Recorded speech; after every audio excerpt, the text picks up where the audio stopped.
কাম নাই কাজ নাই, সংসার থেকে রিটার্ন, এই যাইয়ে তে মাথায় বুসুম দিয়ে বসে রয়েছে।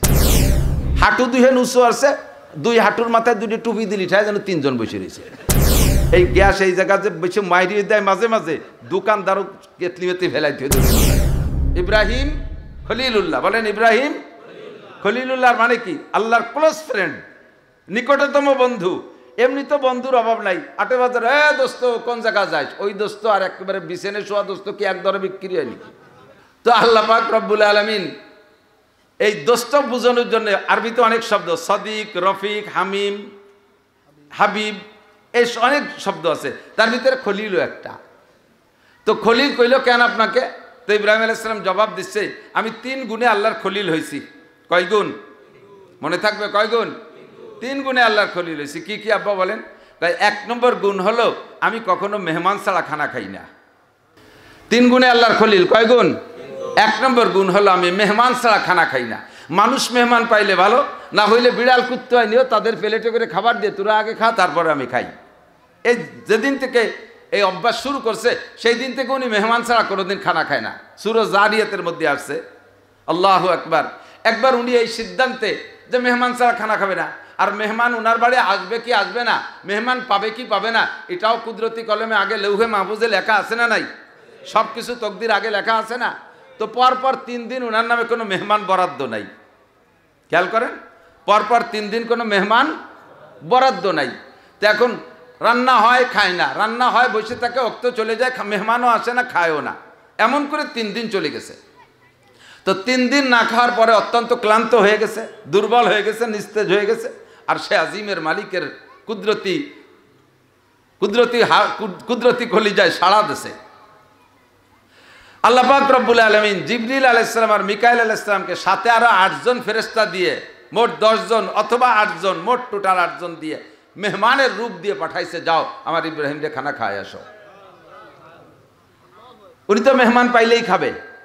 তো 8 জন মেহমান, হ্যাডসাম সুদর্শন পুরুষ, পাগড়ি পুগড়ি পরা, একেবারে ওই ভাষা বাইরানো প্যান্ট পরা না, যে দেহে খাতি দিতে মনে চান এরম না, বারা খুব দেখার মতো বড় পাগড়ি জুব্বা পরা হুজুর, নবীর বাড়ি নবীওয়ালা মেহমানই গেছে। যে সালাম দিচ্ছে, আসসালামু আলাইকুম, মানান্তুম, আপনারা কে? কেন আহনু জুয়ুফুক, আমরা আপনার মেহমান, বলেন না সুবহানাল্লাহ। আর খুশিতে বসেন, তাড়াতাড়ি রিসেপশনে বসাই দিয়ে দৌড়ে গিয়ে গোয়াল ঘরে যেয়ে নগদ বাছুরেরটা জবই দিছে। আরব দেশের এখনো সিস্টেম আছে, আস্ত বাছুর, ছাগল, এগুলো দুম্বা, ভেড়া, এগুলো রান্না করে দেয়। তো দ্রুত বাছুর শুইলে সাফ করে ঘরের ভিতরে দেশে, আর খুব তাড়াতাড়ি রান্না করে দস্তারখানে দিছে। এখন উনার তো 3 দিনে না খাওয়া ক্ষুধা, আর মেহমান যারা আসছে তারা তো কতকাল খায় না তার ঠিক নাই। তারা সৃষ্টির পরে আজ 1 লোকমা খায় নাই, ফেরেশতারা খায় নাকি? তো যে 10 জন আসছে তারা তো খায় না কোনো দিন, আর উনি খায় না 3 দিন। তো উনি 3 দিন না খাওয়ার ভিতর যে পরিমাণ ক্ষুধার্ত, উনি তো মেহমানের দায়িত্ব কি? আল্লাহু আকবার। আপনার দায়িত্ব হলো মেহমানকে তার রুচি যাচাই করে তার রুচি মুআফেক আপ্যায়ন করা। তো কোন দেশের মেহমানের রুচি কেমন সে দেশের মানুষ জানে না? কথা কন।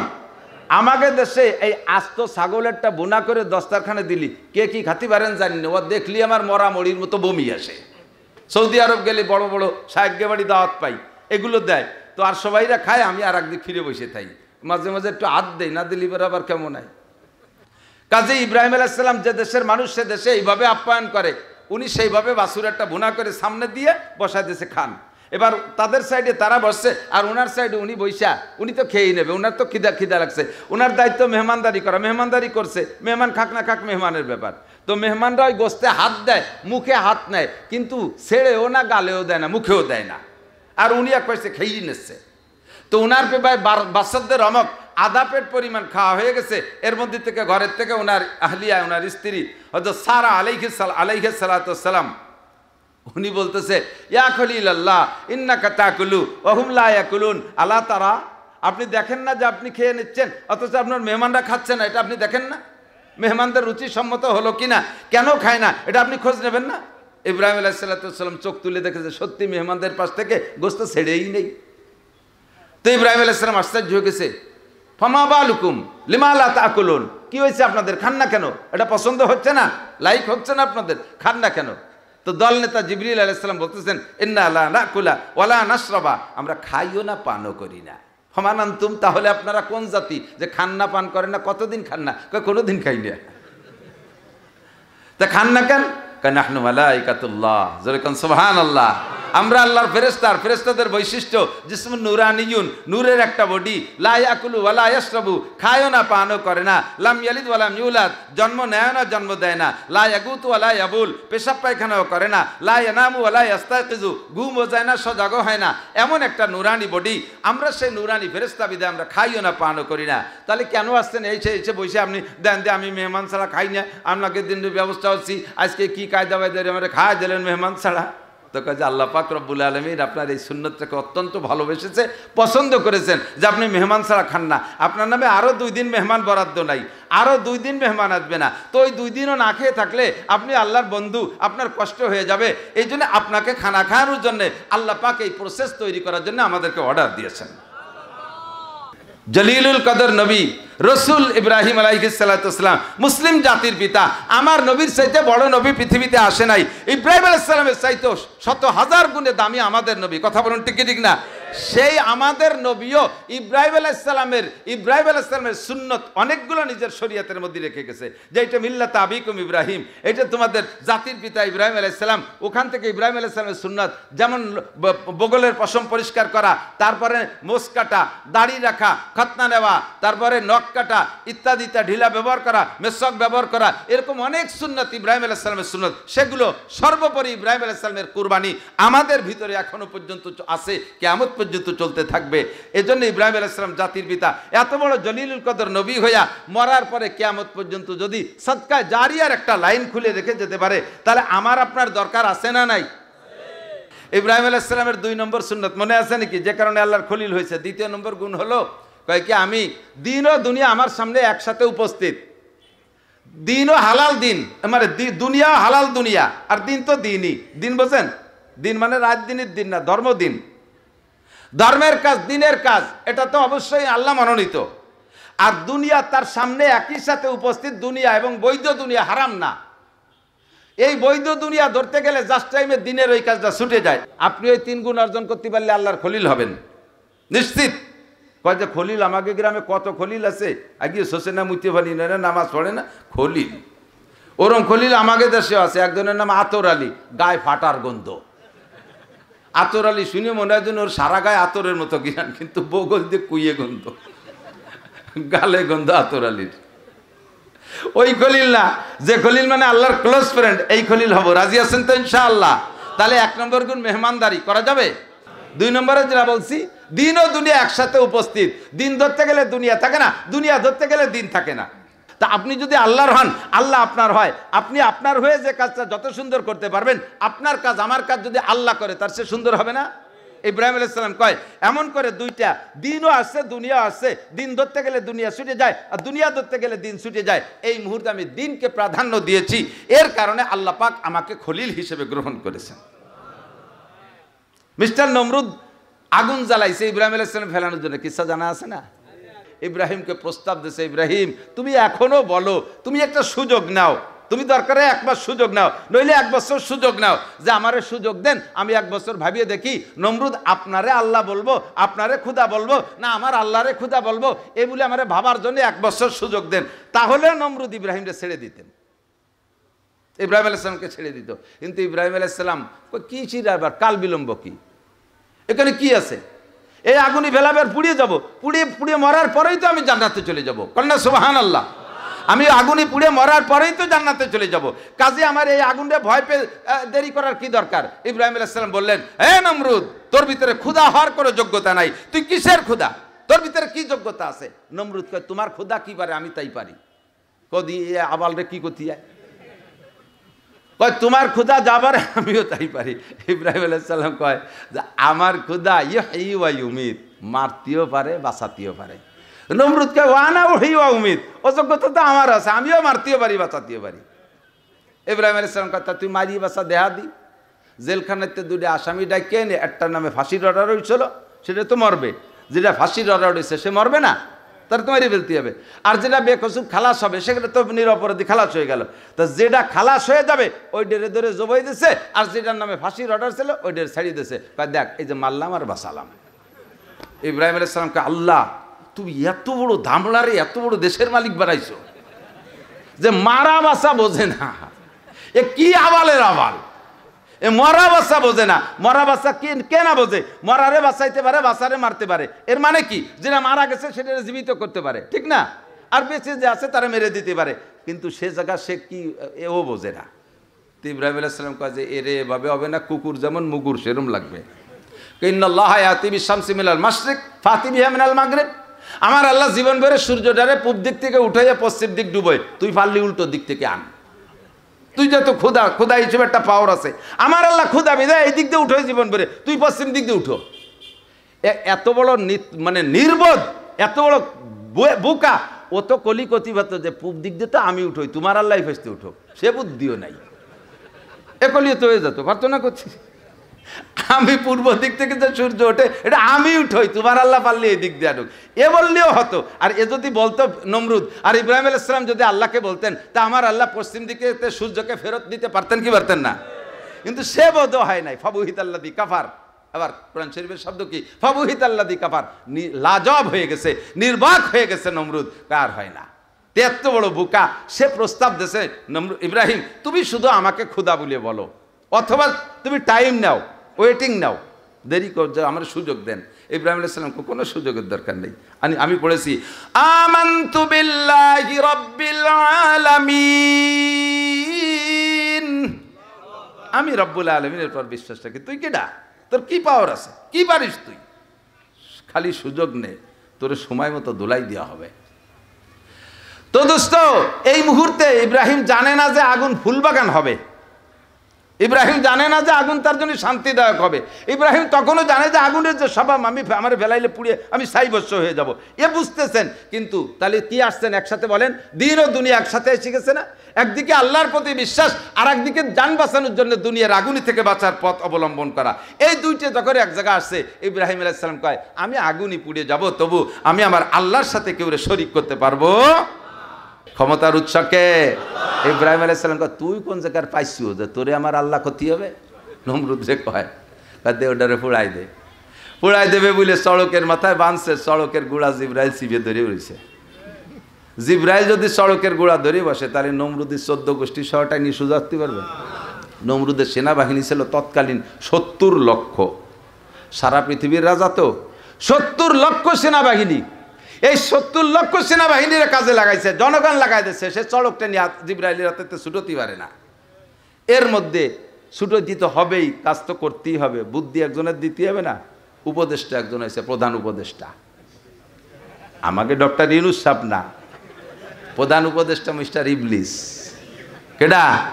মিস্টার ইবলিস। আইসা নমরুদ দেখায় সার না সার, সার না সার, সার। এ সারা দুনিয়া ধরে টানলিও কেউ ছুটোতে পারবে। ও জায়গা বিশাল এক মস্তান ধরে রাখছে। কয় তার কি ছুটানো যাবে না, পারা যাবে না, সফল হতে পারবো না? হ্যাঁ, হতে তো হবেই। তো সিস্টেম কি? কয় যে যা করতেছেন ওই দিয়ে হবে না, ও জায়গা আলাদা একটা কায়দা আছে। ওই পশ্চিমের থেকে আমেরিকান লেংটি সেমড়িকে নিয়ে আসেন, নিয়ে আসেন নারী অধিকারের নামে কিছু সেমড়িকে নিয়ে আসেন। কিছু উলাঙ্গি মহিলা 40 জন লাগবে। কত? 40-এর একটা বরকত আছে। 40 জন মহিলা লাগবে, আনেন অর্ধ ও তাদের উলাঙ্গিনী করে। সেম শক্তির 40 জন যুবক, তাদেরকে ওপেনে ব্যভিচারিতে লিপ্ত করে দেন। তাহলে এই কাজে যখন এই জায়গায় এই কাজ যখন যেখানে হয়, ও জায়গা কোনো ফেরেশতা থাকতে পারে না। ও জায়গা গোড়া ধরে রাখছে হলো জিব্রাইল। আর জিব্রাইল এই আকামের মধ্যে থাকতে পারে না। আকাম ঘটায় দেন, ও ছাড়িয়ে দিয়ে চলে যাবে, সড়ক গুল্লি দেবেন, জায়গা মতো পড়ে যাবে। নমরুদ কয় কোনো সমস্যা নাই। এই মন্ত্রী কেডা কেডা আছিস? ডাক দে। সবাইরে ডাইকা 40 জন গুছাইয়া সে জায়গা অপকর্মে লাগাই দিছে। জিবরিল কয় আল্লাহ আর থাহা গেল নাই, শয়তানকে মদ্দি। কি এর বোকা, চলে এসো। তুমি কি নমরুদ, তুমি কি ইব্রাহিমের আল্লাহ নাকি? তোমার বাঁচানোর দায়িত্ব নাকি? তোমার যেটুক কইছি সেটুকু আমি তোমার লজ্জা দিচ্ছে, সরিয়ে আসো। ইব্রাহিম জিবরিল আলাইহিস সালাম ছাড়িয়ে দিয়ে চলে গেছে। আর চড়ক আলগা হয়ে গেছে, টান দেশে ঘুরলি দেশে জায়গায় যেয়ে পড়ে গেছে। ওরা তো খুশিতি ঘুড়ি উড়াচ্ছে, খুশিতি ঘুড়ি উড়াচ্ছে। ঘুড়ি উড়াবেন, এটা নমরুদের আমল। আল্লাহ ইব্রাহিম আলাইহিস সালাম যখন পড়ছে, জিবরিল আলাইহিস সালামকে আল্লাহ পাক অর্ডার করলেন, যখন আগুনের মধ্যে ফেলাই দিছে আর খাটের উপরে যে বসছে সেই জাস্ট যেখানে ফেলাইছে চড়কের মাপ মতো ওখানেই খাট বসায় দিছে, জান্নাতের খাটে বসা, জান্নাতের পোশাক পরিহিত। কন্যা সুবহানাল্লাহ। আপনিও পরীক্ষায় পাশ করেন, আপনিও পরীক্ষায় পাশ করেন, পুরস্কার আপনিও পাবেন। দিন ও দুনিয়া এক জায়গা আসছে, দুনিয়াকে প্রাধান্য দেয় নাই, দিনকে প্রাধান্য দিছে। আল্লাহ তাআলা পুরস্কারটা নগদ দিয়ে দিছে, জান্নাতি জামা, জান্নাতি খাট। আগুনের ভিতরে বসে রয়েছে, জিবরিল আলাইহিস সালাম খাটের কোনায় বসে বলতেছে, কষ্ট হচ্ছে না তো? আর ওই নমরুদ ও তো খুশিতে বাগবাগ। এরপরে আগুনে একটা বিস্ফোরণ ঘটছে, পাশে 50 কিলোমিটারের ভিতরে যা ছিল সব পুড়ে ছাই হয়ে গেছে, ভিতরে ইব্রাহিমের কিছু হয় নাই। এভাবে আমি খলিল হয়েছি। খলিল খালি নাম রাখলি খলিল হয় না, খলিল অতি মেলা কিছু খড়কুটো খরচ করা লাগে। 2 নম্বর মনে আছে নাকি? 3 নম্বর গুণ কি?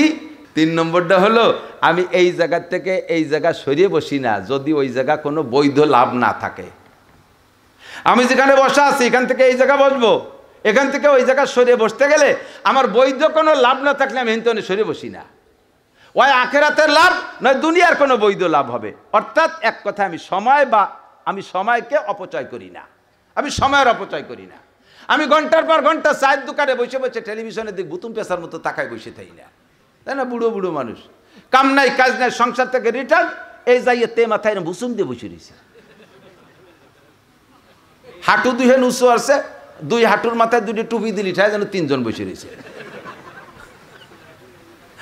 ঠিক বুড়োর পাশার ঘষায় সে বেঞ্চ মাসে 2 বার পাল্টানো লাগে। ওই যে সকালে যে বসে, কাকা আপনি এ জায়গা বসে থাকেন বুড়ো মানুষ টেলিভিশনের সামনে। আরে আমি কি আজে বাজে কিছু দেখি, আমি তো সংবাদ দেখি। সংবাদ উনি সংবাদ না দেখলে সংবাদের সর্বনাশ। সংবাদে কি দেখছেন? কয় ডেলি ওই একটা মাই এই খবর পড়ে, সংবাদ করছে কাকা। আর বলছে কি ইসরায়েল ফিলিস্তিনের কি দেখি হলো জাতিসংঘের খবর, কয় মেয়েটা একদিনও মাথায় কাপড় দেয় না, সংবাদ বলতেছে উনি। ইয়া না, পশ্চিমে মধ্যপ্রাচ্যের খবর কি, ও মেয়েটার দাঁত ফাঁক ফাঁক, সব মাইয়ের গল্প শুনে সংবাদ কি কইছে সে কিছু জানে না।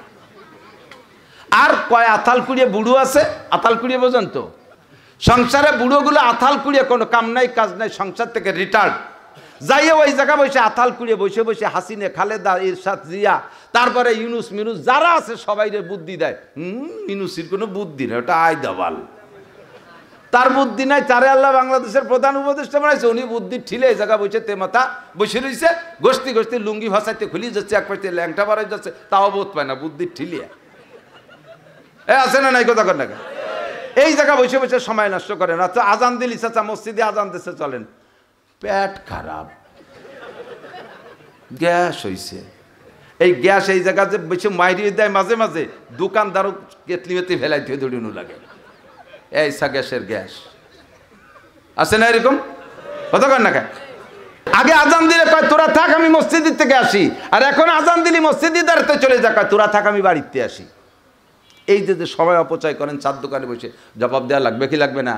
ইব্রাহিম আলাইহিস সালামকে আমি এখান থেকে ওখানে উঠে বসি না যদি আমার জাগতিক কোনো বৈধ লাভ না থাকে অথবা আখিরাতের লাভ না থাকে।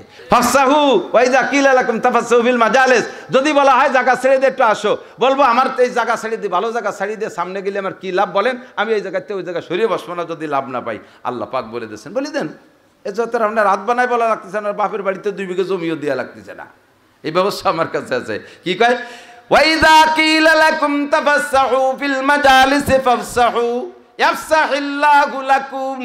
আল্লাহ পাক আপনাকে দুনিয়ায় প্রশস্ততা দান করবে আর জান্নাতের ভিতরে কমপক্ষে সমপরিমাণ জায়গা দিয়ে দেবে। আপনাদের নোয়াপাড়ার জায়গার দাম বেশি না বেস্তের জায়গার দাম বেশি? শতকে 100 টাকা বেশি হবে না? নোয়াপাড়ার জমির চেয়ে জান্নাতের জমির দাম 1 শতকে 100 টাকা বেশি তো হবেই। সারা দুনিয়াকে 1 লক্ষ বার বিক্রি করলো, জান্নাতি মানুষের হাতে যে ছড়ি থাকবে, ওই লাঠিটারে এইভাবে খাড়া, ছড়ি কয় না, ছড়ি, এই হাড়ের লাঠি, এই হাড়ের লাঠি খুব শানদার মতির লাঠি থাকবে, ওইটাকে খাড়াভাবে জমিনের উপরে রাখবে, জান্নাতের জমিনের উপরে। তো ওই লাঠির নিচে যতটুক জায়গা হয় দুনিয়ার মধ্যে যা কিছু আছে তার চাইতে অটুক জায়গার দাম বেশি।